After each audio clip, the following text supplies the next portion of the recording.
Hey, what's up, microchurch? This week we're going to be in Mark chapter 8, which is kind of the midway point of Mark. And so far, in the first 8.5 chapters of Mark, what Mark is doing is he is painting this vivid, beautiful, amazing picture of who Jesus Christ is for his readers, right? He shows us his humanity, he shows us his divinity, he shows us his power and authority, his compassion and his love in so many things. And one of the ways that Mark does this is he does it through repetition. You've probably noticed by now, but Mark tends to repeat himself a lot in terms of types of healing stories or the things that he's conveying or the message he's trying to get across. And today is no different, right? In Mark chapter 8, verses 1 through 10, we see this very familiar story of Jesus feeding a multitude, right? We know that Jesus fed the 5,000 plus. And so here we see Jesus feeding the 4,000. And so in Mark chapter 8, starting in verse 1, Mark wrote, "In those days, when again a great crowd had gathered and they had nothing to eat, he called his disciples to him and said to them, 'I have compassion on this crowd, because they have been with me now for 3 days and they have nothing to eat. And if I send them away hungry to their homes, they will faint on their way. And some of them have come from afar.' And his disciples answered him, 'How can one feed these people with bread here in this desolate place?' And he asked them, 'How many loaves do you have?' And they said, 7. And he directed the crowd to sit down on the ground, and he took the 7 loaves, and having given thanks, he broke them and gave them to his disciples to set before the people, and they set them before the crowd. And they had a few small fish, and having blessed them, he said that these also should be set before them. And they ate and were satisfied. And they took up the broken pieces left over, 7 basketfuls. And there were about 4,000 people. And he sent them away, and immediately he got into the boat with his disciples and went to the district of Dalmanutha."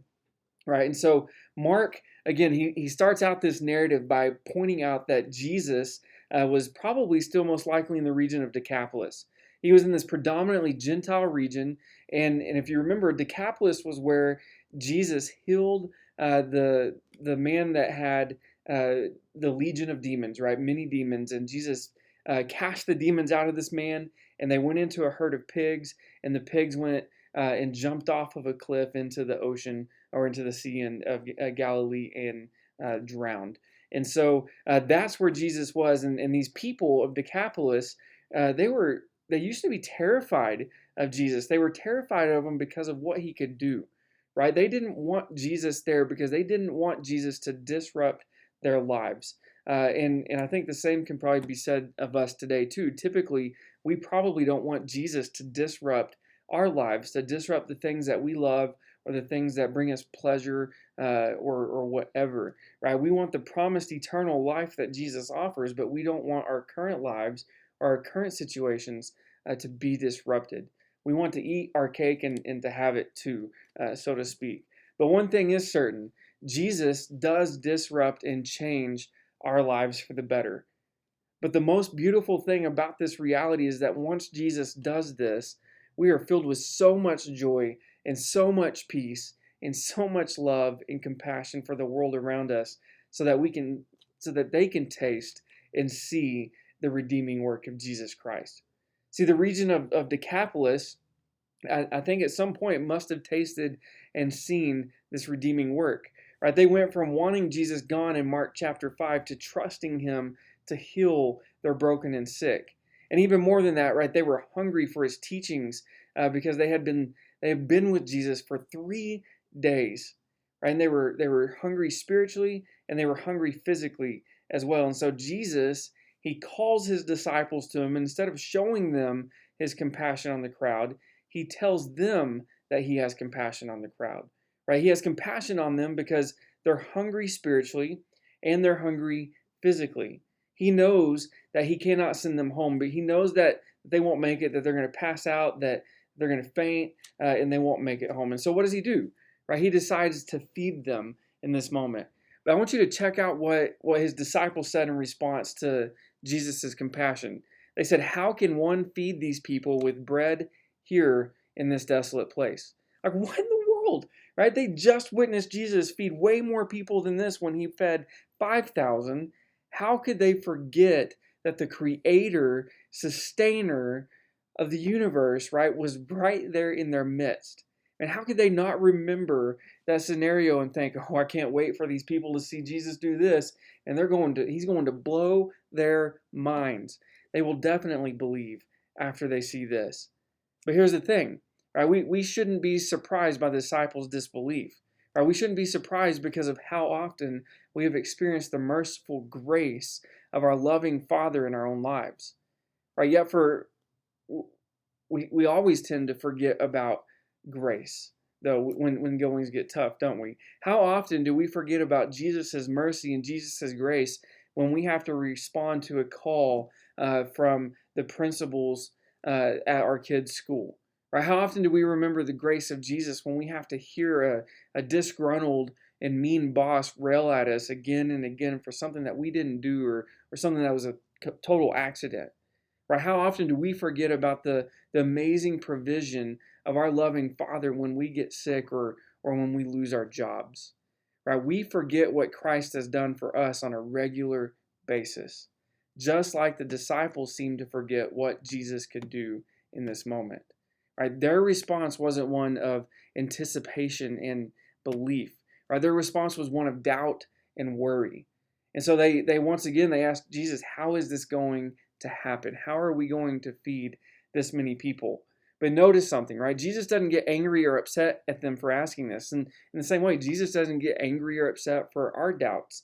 He simply responds to them with another question. He asks them, how many loaves of bread do we have?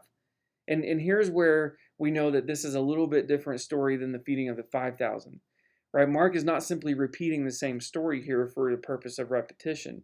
They had 7 loaves of bread, right? In the first feeding miracle, they only had 5 loaves of bread. Right? They also found out that they had a few small fish. In the first feeding, they had a specific amount. They had 2. And so Jesus, he took the bread and he broke it. He gave thanks to God for it, and then he had the disciples distribute it. And then, right, he took the fish, he gave thanks again, and he had the disciples distribute it again. Right? So there are 2 separate prayers of thanks and 2 separate distributions, unlike the first one. And then Mark said that they were all satisfied. Right? Again, what an incredible miracle. What an incredible sign. Jesus' compassion led to action. Right? It led to him fully satisfying the crowds to where they ended up with 7 large basketfuls left over. So here's what we need to know from this. When we don't see a way, Jesus has already prepared a way. When we don't see a way out of our current circumstances, whether that be finding a job, or getting out of an abusive relationship, or getting out of financial ruin, or maybe helping our kids know and see the goodness of God in our own lives, or in their own lives, or maybe it's simply just making it through another day. When we don't see a way out, we can know that Jesus has compassion on us, and we can know that he has already prepared a way. He loves us and he cares for us, and he already has prepared a way for us. See, Jesus saw this crowd and he cared for them. He had compassion for them. And his compassion, it led to action. It led to him feeding another large crowd with a few loaves of bread and a few small fish. And not only does he provide for them, he fully satisfies them and their hunger. See, Jesus uses all of this to once again show his disciples who he is, right? To teach them his compassion and his love for others, and to pass that along to them. But as we're going to see here in next week, right? They're still blind to Jesus's true identity, right? They still struggle with doubts and different things. But the disciples, right? They weren't the only people who were blind to who Jesus was. Jesus and the disciples, after feeding the 4,000 and sending them home, we're going to see next week, they got back into their boat and sailed to the district of Dalmanutha. And when they arrived, the Pharisees and the Sadducees and the scribes, the religious elite, right, found him, and they began to argue with him. And we'll talk more about that next week. But this week, I want you to remember that when you don't see a way out, right, Jesus has already prepared a way for you.